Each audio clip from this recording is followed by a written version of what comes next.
नमस्कार, आप देख रहे हैं सावधान जम्मू और मैं हूं राज संगोत्रा अखनूर से। पहले तो आपको श्री गुरु नानक देव जी के जन्मदिन की आपको हार्दिक शुभकामनाएं।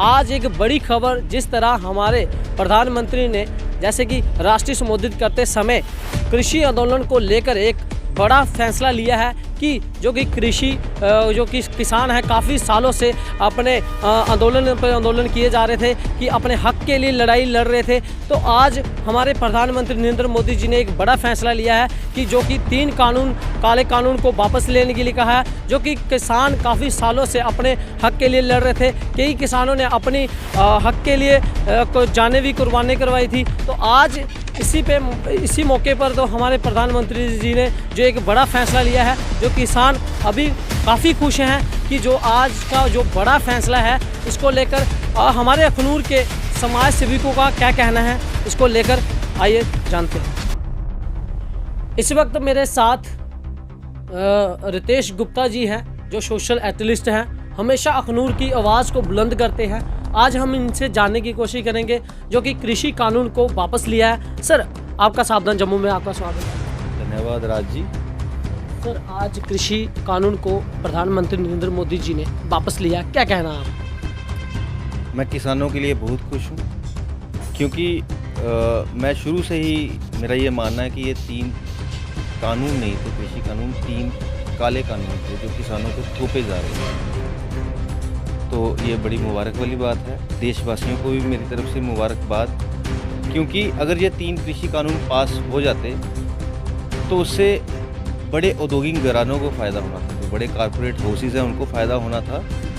तो हमें ऑलरेडी इतनी महंगाई है, आज इतनी महंगाई में हम अपना जीवन यापन कर रहे हैं। तो आने वाले वक्त में यही आटा जो आज आप 25-30 रुपये केजी ले रहे हैं, ये 50 रुपये केजी के पार चले जाना था। बड़ी सारी बातें हैं। अब मैं आप छोटी सी बाइट लेने आए हो तो मैं ज़्यादा डिटेल में नहीं जाना चाहूँगा। हाँ, ये मैं ज़रूर कहूँगा कि कृषि कानून वापस क्यों लिए। अभी आपने देखा उपचुनाव हुए थे कुछ राज्यों में, जिसमें राजस्थान में हुए थे, भाजपा वहाँ पे हारी। वेस्ट बंगाल में हुए, भाजपा वहाँ भी हारी। हिमाचल में भाजपा की खुद की सरकार थी, 3 विधानसभा चुनाव हुए वहाँ पे और 1 लोकसभा का उपचुनाव हुआ। भाजपा चारों हारी, मतलब अपनी सरकार होते हुए चारों सीटों पे हारी। उनमें से 1 सीट पे तो भाजपा के कैंडिडेट की जमानत भी जब्त हो गई। ये कर्नाटक में इनकी सरकार है, वहाँ भी 2 सीटों पे उपचुनाव हुए, 1 पे जीते 1 पे हारे। इसी तरह से बिहार में हुआ। तो जब भाजपा ने देखा कि अब लोगों का मूड हमारे खिलाफ है, देश हमारे खिलाफ हो गया है, तब मजबूरी में उन्होंने ये फैसला किया है और ये कृषि कानून वापस लिए हैं। लेकिन अभी भी लंबी प्रक्रिया है। ये सिर्फ प्रधानमंत्री जी ने अनाउंस किया है, क्योंकि ये कृषि कानून संसद के पटल पे पास हुए थे, तो ये कैंसिल भी वहीं पे हो सकते हैं। इसलिए किसानों ने अभी ये फैसला किया कि वे उठने नहीं जा रहे हैं जब तक कि संसद के पटल से ये कानून लौटाए नहीं जाते। और as a citizen of Jammu, अब मैं भी ये चाहता हूँ कि जम्मू कश्मीर का राज्य का दर्जा भी कृपया प्रधानमंत्री जी लौटा दें हमें, क्योंकि आपने हमारी डिमोशन की है। और हमारा, जैसे आपने लद्दाख का PRC लौटाया है, लद्दाख का स्टेट सब्जेक्ट लौटाया है, हमारा भी स्टेट सब्जेक्ट लौटाएं। लद्दाख की असेंबली में 4 सीटें थी, उनकी आप बढ़ा के 27 करने जा रहे हो। हाँ, मैं ये ज़रूर कहूँगा कि हमें आप आर्टिकल 371 हमारे यहाँ लागू कर दें, जिससे कि हमें हमारी ज़मीनों का राइट और हमारी नौकरियों का राइट हमारे नौजवानों को मिले। जी। इस वक्त मेरे साथ दीपक OP शर्मा जी हैं, जो मास्टर भी हैं और साथ में सोशल वर्कर भी हैं। आज हम इनसे बात करेंगे जो कि कृषि कानून हमारे प्रधानमंत्री नरेंद्र मोदी जी ने जो फैसला लिया है वापस लेने के लिए। सर, आपका क्या कहना है इस पर? सर, मैं ये कहना चाहूँगा कि जो भी फैसला हमारे माननीय प्रधानमंत्री श्री नरेंद्र मोदी जी ने लिया है, किसानों के हित में लिया है, क्योंकि उन्होंने वो थक किए हैं। उन्होंने देखा कि जिनके लिए मैं काम कर रहा हूँ उनको तो इसके बारे में पता ही कुछ नहीं है।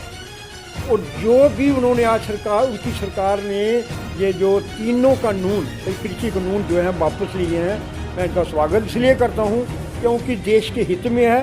देश को बिगाड़ना नहीं है, देश को सुधारना है। अगर किसान इसमें खुश हैं तो मैं भी एक छोटा सा किसान हूँ, मैं इसमें खुश हूँ। इस वक्त मेरे साथ सुशील शर्मा जी हैं, जो सोशल एक्टिविस्ट हैं। तो इनसे आज बात करेंगे जो कि मोदी जी ने, प्रधानमंत्री मोदी जी ने जो 3 काले कानून को वापस लिया कृषि, सर आप क्या कहना चाहोगे?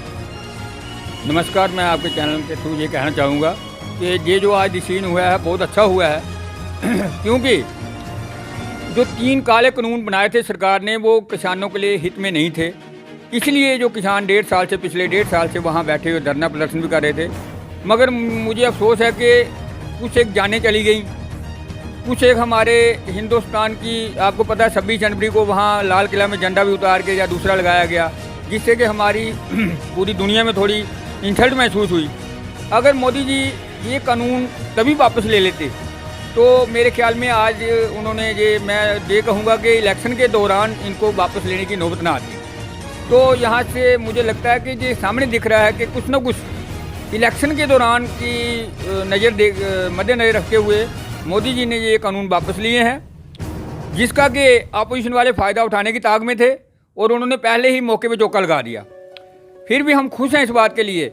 देखो अभी जो पिछले दिनों खराबा हुआ है फसल का, मेरी ये आपके चैनल के माध्यम से अपील है LG सर से भी और मोदी जी गवर्नमेंट से भी कि ये जो आपने खराबे का 600 रुपये कनाल रखा हुआ है, कम से कम भी 3000 रुपये कनाल का खर्चा आता है धान की खेती में। मैं खुद धान की खेती करता हूँ, 4 कनाल मेरी फसल बर्बाद हुई है और उसके लिए भी थोड़ा मोदी जी सोचेंगे। ये जो गरीब किसान हैं उनके लिए 600 रुपये बहुत कम है। साथ में जो बड़े किसान हैं, जैसे आपने कहा कि दलाल ख़त्म करने की इनमें बिल में लिखा गया था कि दलाल ख़त्म हो जाएंगे और डायरेक्ट गवर्नमेंट की मंडियों में सामान जाएगा, ज़िम्मेदारों का उनको फ़ायदा होगा। मेरे ख्याल में जैसे हम छोटे ज़िम्मेदार हैं जिनको कि आज ही पैसे चाहिए धान बेच के, तो खाद खरीदने के लिए या बीज खरीदने के लिए या ट्रैक्टर की बुआई के लिए, तो वो अगर सरकारी मंडी में देंगे तो उनके खाते में 1 हफ्ता 10 दिन लग जाते हैं पेमेंट आते हुए। तो अगर सरकार चाहती है तो इस मुद्दे पे भी देखे कि जो भी सरकार की मंडी में अनाज देते हैं उनकी भी पेमेंट ऑन द टाइम डाल दी जाए कि उनको भी दिक्कत ना हो। इसके साथ ही मैं ये भी कहूँगा कि आगे भी सरकार को ये चाहिए कि ऐसे कानून बनाने से पहले कम से कम जिनके फेवर में भी बनाना हो या उनके अपोजिट बनाना हो, किसानों के फेवर में हो, आप महिलाओं के फेवर में लगा लो या दिव्यांगों के फेवर में लगा लो या कोई गरीब तबके के फेवर में लगा लो, उनसे पहले ये एक कमेटी बना के उनसे राय ली जाए कि ये कानून हम बना रहे हैं, इसको बनाएं कि ना बनाएं, इससे क्या ऑब्जेक्शन होगी। सर जिस तरह जम्मू कश्मीर में जिस तरह 370 हटने के बाद जो कश्मीर के लोग अब वो कह रहे हैं कि 370 को वापस लिए जाए, इनमें आप क्या कहना चाहोगे? देखिए ये तो कश्मीरियों का हथकंडा है। आपको पता है कि जब 370 थी तब भी उनका यही रोना था और आज भी उनका यही रोना है, क्योंकि 370 लगने से उनको ये फ़ायदा था कि एक तो सरकार उन्हीं की बनती थी जिससे कि हम जम्मू के लोग दबे कुचले रहते थे, और उसके साथ ही अभी 370 टूटी है तो आप देख रहे हैं कि किसी को ईडी के सम्मन जा रहे हैं, किसी पे NIA छापेमारी कर रही है, क्योंकि इन्होंने बहुत लूट खसूट मचा रखी थी। अभी वो उससे बचने के लिए ये हथकंडा बना रहे हैं कि 370 को वापस लाओ, स्टेटहुड वापस लाओ। मानते हैं स्टेटहुड चाहिए हमें, हम ये चाहते हैं कि जम्मू कश्मीर को स्टेट का दर्जा मिले, मगर ये 370 तोड़ के बहुत अच्छा किया है मोदी जी ने, और 35 जो तोड़ी है वो भी अच्छा किया है। मगर फिर भी कुछ एक जो मगरमच्छ हैं, मैं मगरमच्छ का नाम दूंगा उनको, उनके अंडर हज़ारों एकड़ ज़मीन उन्होंने कब्जे में कर रखी है, जो कि रोशनी एक्ट के अंडर ला रखी है। हमारे माननीय एडवोकेट अंकुर शर्मा ने उस केस को सुप्रीम कोर्ट में फाइनल करवाया है, मगर आज तक उस पर कोई कार्रवाई नहीं हो रही है। 25 लाख कनाल ज़मीन थी, जिसमें से अभी मेरे ख्याल में हज़ारों की तादाद में उन्होंने जो कैप्चर की है गवर्नमेंट ने। इस पर भी नज़र डालनी चाहिए कि जो मगरमच्छ बैठे हुए हैं उनको पिंजरे में डालो और उनसे जो ज़मीनें कैप्चर की हुई हैं उनको बाहर निकाल के इंडस्ट्री लगाओ। जैसे LG साहब ने अगले दिन कहा है कि इंडस्ट्री लगा रहे हैं, इतने 1000 करोड़ हमने इंडस्ट्री के लिए मंजूर किया। कहाँ लगाएंगे? ज़मीनें तो इन मगरमच्छों ने हड़प रखी हैं, इनसे छुड़ा के ही लगाएंगे ना। ये भी मेरी रिक्वेस्ट है आपके चैनल के थ्रू। शुक्रिया जी। तो आपने सुना अखनूर के जो कि समाज सेवी है, कृषि कानून को लेकर उन्होंने क्या कहा। इसी तरह हम फिर मिलेंगे एक नई खबर के साथ। मैं राज संगोत्रा, कैमरामैन गुरमीत के साथ अखनूर से सावधान जम्मू। नमस्कार।